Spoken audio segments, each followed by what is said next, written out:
நபிகள் நாயகம் என்று சொல்லக்கூடியவர் இந்த மத அடிப்படையில் எங்கள் கருத்து வேறுபாடு உண்டு. இஸ்லாம் மதத்திலும் மூட நம்பிக்கைகள் இருக்கின்றன, நாங்கள் இல்லை என்று சொல்லவில்லை. ஆனால் சில நபிகள் நாயகம் என்பவர் அந்த நாட்டிலே தோன்றி அரபு நாடுகளில் இருக்கக்கூடிய மூட நம்பிக்கைகளை ஒழித்து பல்வேறு உருவ வழிபாடுகளை அங்கே இருந்தன. அந்த மூட நம்பிக்கையை ஒழிப்பதற்காக அந்த நபிகள் நாயகம் அவர்கள் படாத பாடுபட்டார். அதுக்காக தன்னுடைய வாழ்க்கையை அர்ப்பணம் செஞ்சார். ஆனால் இன்றைக்கு அவருடைய கொள்கையில் அவ்வாழ்க்கை நெறிகள், இன்னும் சொல்ல போனால் இஸ்லாம் மதம் அல்ல, அது ஒரு மார்க்கம்.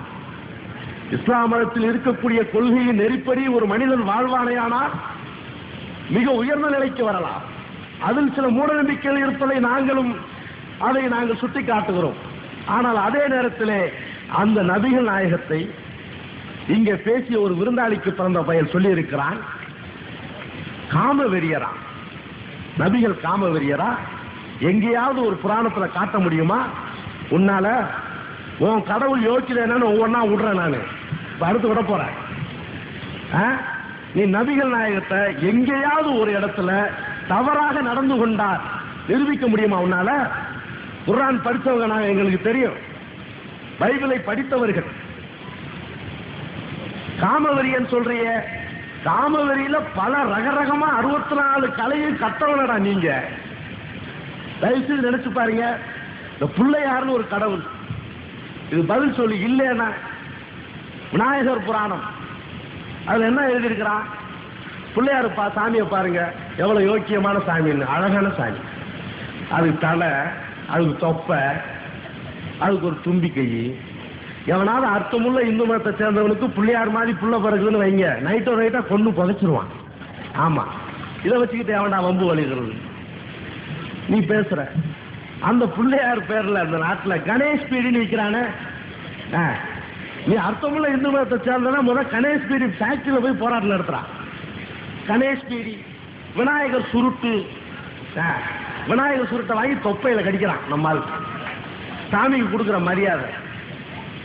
சரி, அதை பிடிக்கிறானே, சாமி சுருட்டாச்சு, பத்திரமா அதை பிடிச்சு முடிச்ச உடனே விநாயகர் கோயில் உண்டியல கொண்டிதானே போடணும். அறக்கட்டைய கீழே போட்டு செருப்புல மெரிக்கிறாயா? நீ இந்து மதத்தை சேர்ந்தவன் விநாயகர் சுருட்டு ஃபேக்டரிக்கு போ, கணேஷ் பீடி ஃபேக்டரிக்கு போ. எங்கேயாவது அல்லா பீடின்னு விற்கிறானா? ஏசு சுருட்டுன்னு எங்கேயாவது விற்கிறானா? வித்தா விடுவானா? நீ விற்கிறிய, அது யாரு? அது மார்வாடி. மார்வாடிக்கு ஏத்துக்கிட்டு தான் அந்த பாப்பார பசங்கெல்லாம் பிஜேபி, இந்து முன்னணி, RSS வர்றான். வேற ஒண்ணும் இல்லை. அதே ஃபேக்டரி வேற ஆள் வச்சுருந்தா விடுவானா? அப்படி அந்த பிள்ளையார் கதைக்கு ஒரு கதை என்ன எழுதி வச்சிருக்கான்? பார்வதி ரொம்ப நாளா குளிக்காம இருந்தாலும் உடம்புல இருக்கிற அழுக்க பூரா திரட்டான். ஸ்ரீ விநாயகர் விஜயன் ஒரு படம் வந்துச்சு போன வருஷம், பார்த்துருப்பீங்க.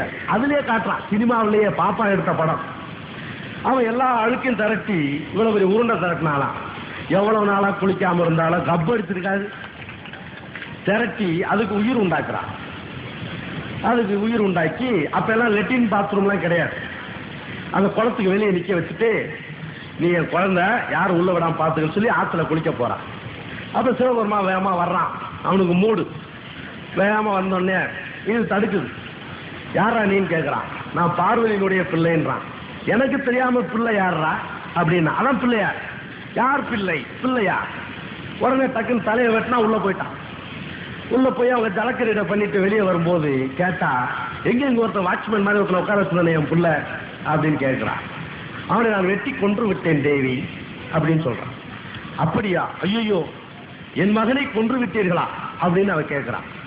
சரி, 3.25 நாளைக்குள்ள ஒரு தலை வடக்க தலை வச்சு படுக்கக்கூடிய ஒரு தலையை கொண்டு வந்து ஒட்ட வைன்னு சொன்னா எந்த மனுஷனும் கிடைக்கல. ஒரு யானை தான் படுத்து கிடந்துச்சான். அந்த யானை தலையை வெட்டி கொண்டு வந்து அப்படியே பிக்ஸ் பண்ணாங்களா. பிக்ஸ் பண்ண உடனே அப்படியே பிள்ளையார், அதான் யானை தலைன்றான். இது ஒரு கதை. இன்னொரு கதை கணபதி புராணம்னு வச்சிருக்கான். அதுல பார்வதியும் பரமசிவனும் காட்டுக்கு போறாங்க. அப்படியே வாக்கிங், ஈவினிங் டைம்ல அப்படியே வாக்கிங் போற மாதிரி. ஒரு ஆண் யானையும் பெண் யானையும் டங்கா டங்கா டங்கா விவகாரம் நடந்துட்டு இருக்கு. உடனே பார்வதி பார்த்தா, நம்ம அம்மா அதை கண்டுக்கணியா அப்படின்னா. என்ன அப்படின்னு, எவ்வளவு பெரிய இன்பம், நாமும் அந்த மாதிரி ஆகணும். சரி, இவர் ஆண் யானை, அந்த பெண் யானை யாரி தங்கா தங்கா, அதுலதான் பிறந்தது பிள்ளையார்னு எழுதி வச்சிருக்கிறான். டேய், இதை பொய்ன்னு சொல், இதை பொய்ன்னு சொல்ல முடியுமா? அடுத்த நிமிஷம் கருசடையை கழட்டி போட்டு கீழே வந்துடுறோம். எவ்வளவு கேவலமான கடவுள் கதை எழுதி வச்சிருக்க. அதோட விட்டியா? அதோட, அதாவது ஒரு புருஷன் பொண்டாட்டி 2 பேரும் உறவு கொள்றது சாதாரணமானது. இந்த பயில இந்த வருஷ பிறப்புன்னு ஒண்ணு வந்துச்சு, உங்களுக்கு தெரியும். இப்ப வருஷ பிறப்பு, சித்திர வருஷ பிறப்பு, தமிழ் வருஷ பிறப்புன்னுவான். அந்த கதை என்ன? காஞ்சி காமகேடி பீடாதிபதி ஜெகத்குரு ஜெயேந்திர சரஸ்வதி சங்கராச்சாரிய லோககுரு சுவாமிகள், இந்து மதத்துக்கு ஹோல்சேல் அத்தாரிட்டி, அதான் உலகத்துக்கே லோக குரு. ஆமா, லோகத்துக்கு குரு இவர் தான். ரஷ்யாவுக்கு, அமெரிக்காவுக்கு, அபினீசியாவுக்கு, செக்கோஸ்லோவேகியா, ரஷ்யா, எல்லா நாட்டுக்கும் இவர் தான் உலகத்துக்கே குரு. அந்த கம்பனாட்டி அவன் எதுக்காக சொல்ல வந்தேன்னா, அவனுடைய வருஷ பிறப்பு, அந்த வருஷ பிறப்புல டிவியில பல்லு விளக்காத சங்கராச்சாரிய காட்டுறான். இந்த ஏப்ரல் 14 அவர் சொல்ற என்ன சொல்ற தெரியுங்களா? நான் அதை உட்கார்ந்து கேட்டேன், இவன் என்னதான் சொல்றான்னு. இந்த தமிழ் வருஷ பிறப்பு, அதனுடைய பேர் என்ன? பிரம்ம தூத்தா பிரிஜோத்மி. இது தமிழா? அது அத பாவிகளை இந்த RSS ராஷ்டிரிய சுய சேவக் சங், RSS ராஷ்டிரிய சுய சேவக் சங் தமிழ்நாடா இது? அந்த மாதிரி பிரியோத்மி போன தடவை என்னமோ ஒரு வருஷ பிறப்பு, எல்லாமே சமஸ்கிருத பேர் தான். அதுக்கு அவர் சொல்றாரு, இந்த வருடப்பிறப்பு என்பது ஒரு அம்சமாய், நாரத முனிவர் ஒரு அம்சமாய் இந்த நாட்டிலே வாழ்ந்த நேரத்தில் கிருஷ்ண பரமாத்மாவும் நாரதரும் கூடி இந்த வருடங்களை பெற்றதாக புராணம் சொல்லுகிறது அப்படின்னு சொல்ற. நாரதரும் கிருஷ்ணனும் கூடி அப்படின்னு நாசுக்கா சொல்லிட்டான். அந்த கதை என்ன தெரியுங்களா? ஒரு நாள் நாரதன் வந்து ஒரு பெரிய தம்பூராவனை தொகை விட்டு டைங் டைங் டைங் டைங் அடிச்சுட்டு இருப்பான். உங்களுக்கு தெரியும், சொக்காயே போட மாட்டான் அவன். அவன் ஒரு நாள் அவனுக்கு மூடு வந்துச்சு. மூடு வந்த உடனே நேர கிருஷ்ண பரமாத்மாட்ட போறான். ஏன்னா கிருஷ்ணனுக்கு இதே வேலை தானே. கிருஷ்ணனுக்கு என்ன வேலை? கண்ணதாசன் யாரு? தீக்கா கட்சிக்காரரா?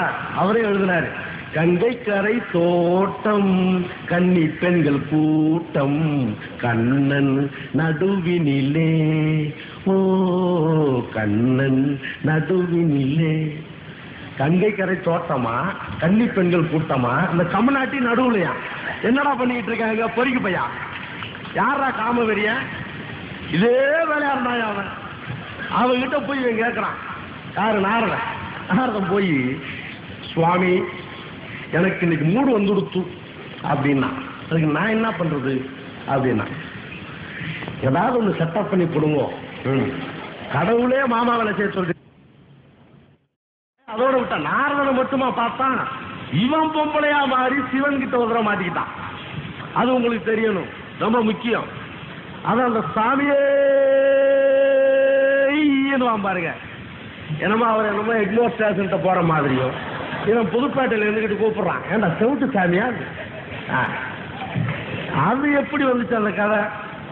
இவனே சொல்லுவான், ஓம் ஹரி அர சுதன் ஐயன் ஐயப்ப சுவாமியே சரணம் ஐயப்பா. ஹரினா யாரு? விஷ்ணு. அரன்னா யாரு? சிவன். சிவனுக்கும் விஷ்ணுவுக்கும் பிறந்தவனே அப்படின்னு சொல்றான் அவனுடைய ஸ்லோகத்துல. அது என்ன கதை? சூரபத்மன் ஒரு அரக்கன். அந்த அரக்கன் வந்து தவம் இருக்கிறான். தவம் இருக்கும் போது, சிவனை வேண்டி தவம் இருந்த போது சிவபெருமா வந்து என்ன சொல்றாருன்னா, உனக்கு என்ன வேண்டும் கேட்கிறாரு. டைன்னு தோண்டிட்டாரு. அந்த மாதிரி வரம் கேட்க வேண்டியதான் அந்த ராமகோபாலன், அந்த பாப்பார பயிலுக என்ன மேல ஸ்ரீதரன், அது ஒரு சமையல்காரனுக்கு பிறந்த பையன் அவன்.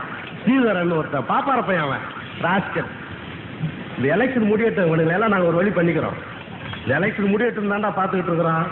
திமுக மட்டும் முடிவு வேற மாதிரி இருக்கட்டும். இந்த நாட்டை விட்டே விரட்டப்பட வேண்டிய வந்தேரிகளை நாட்டை விட்டே விரட்டப்படுவீர்கள், ஞாபகத்தில் வைத்துக் யாரடா வந்து பேசுற காமவெறி? என்ன சில நபிகள் நாயத்தையா? ஒரு உயர்ந்த ஒரு சமூக சீர்திருத்தவாதிய பேசியிருக்கிறாங்க. எவ்வளவு கேவலம்! இது எப்படி அனுமதி கொடுக்குறான்?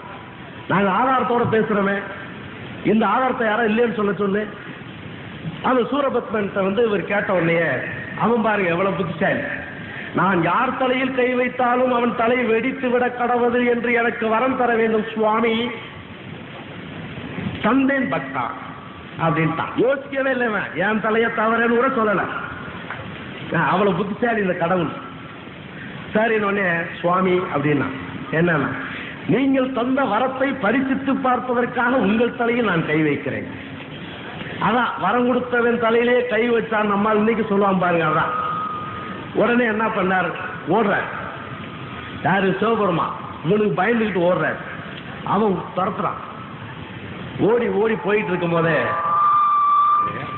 திருப்ப சொல்லுங்க, ஓடி ஓடி போயிட்டு இருக்கும் போது பின்னாலேயே துரத்துறான்.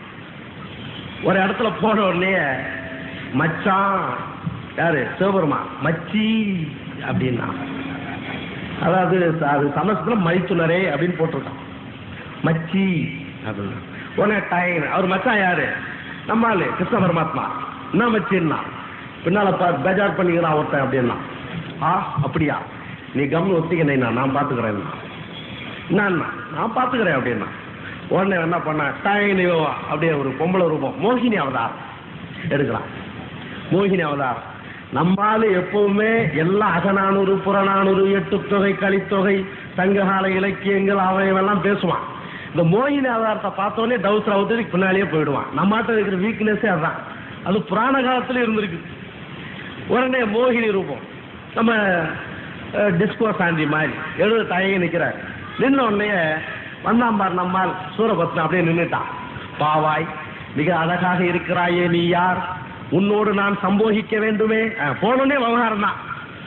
உடனே அவ சொல்றார், சுவாமி நீங்கள் குளித்து விட்டு வாருங்கள் கதை. உடனே நேரம் போய் குளிக்க போறான். குளிக்க போகும்போது தண்ணியே கிடைக்கல. மாட்டு தடம் ஒண்ணு இருந்துச்சான். ஸ்ரீ ஐயப்பன் கதையில இந்த கதையே வந்திருக்குதுயா. இந்த லட்சுமின்னு ஒரு நடிகை இருக்கா பாரு, அவதான் அந்த மோகினி ரூபத்துக்கு டான்ஸ் ஆடுவான். ஐயப்பன் கதைன்னு சொல்லி தசரதன் எடுத்த படத்துல இந்த காட்சி வருது. நான் சந்தேகப்பட்டு போய் பார்த்தேன், ஒழுங்கான கதை எடுத்திருக்கானா இல்ல வேற ஏதாவது கதை எடுத்திருக்கானான்னு. அதுலயே லட்சுமி டான்ஸ் ஆடுறா. டான்ஸ் ஆடி சூரபத்மனா ஒருத்தன் நடிச்சிருக்கிறான். அந்த மாட்டு தடத்தில் இருக்கக்கூடிய தண்ணீரை எடுத்து தலையில் தெளித்துக்கொள்ள அப்படின்னா அது நீ குளித்ததுக்கு சமம்னா. சரி, நீ அவசரத்துல அந்த மாட்டு தடத்துல இந்த தண்ணியை தொட்டு தலையில வச்சான். இவனும் அடையே கேட்கல, என் தலையில கை வச்சா என் தலை வெடிக்க கூடாதுன்னு கேட்கல. உடனே டாயின்னு தலை வெடிச்சு போச்சு. தலை வெடிச்சு போன இந்த ரெண்டு பேரும் கிளம்பி வந்துட வேண்டியதானே. சிவபெருமா ஒளிஞ்சிருந்தேன் வந்தான். மோகினி ரூபத்துல இருந்த கிருஷ்ணனை பார்த்தான். ஆஹா மச்சி சோக்கா கிரிய நீ அப்படின்னா. வானா மச்சி இது நல்லா இல்ல, நீ ஆம்பள நான் ஆம்பளன்னா. என்ன ஆனாலும் சரி இன்னைக்கு உனைய விவகாரம் பண்ணாம விடுறதே இல்லடான்னா. இப்ப என்னன்னா அவன் ஓட இவன் வரட்ட இப்படி ஓடிக்கிட்டே இருக்கிறாங்க. ஓடிக்கிட்டு இருக்கும் போது ஒரு மரத்துல போய் முட்டி கிருஷ்ணன் நின்னுக்கிறார். அந்த மோகினி ரூபத்துல கிருஷ்ணன் மரத்திலேயே சாத்தி வச்சுட்டு அடிச்சிருக்காங்க. அடி அடி அடின்னு அடிச்சோடனே அர்ஜென்ட் டெலிவரி. உடனே குவா குவா குவா குவா குவா குவான்னு ஒரு குழந்தை வருது. உடனே ரெண்டு பேரும் பழைய ரூபம் வந்து என்ன மச்சான் பண்றது இது அப்படின்னா, ஐயோ தப்பு நடந்து போச்சே, இப்படி போட்டுட்டு ஓடிடுவோம் அப்படின்னு சொல்லி ஓரத்தில் அப்படி போட்டுட்டு ஓடிட்டானுங்க. அப்படி ஓடின பிறகு அந்த நாட்டை ஆண்ட மன்னன் அவனை தூக்கிட்டு போய் மணிகண்டன் பேர்ல வளர்க்கிறான். அவன் தான் சுவாமி ஐயப்பன். இதான் ஐயப்பன் கதை.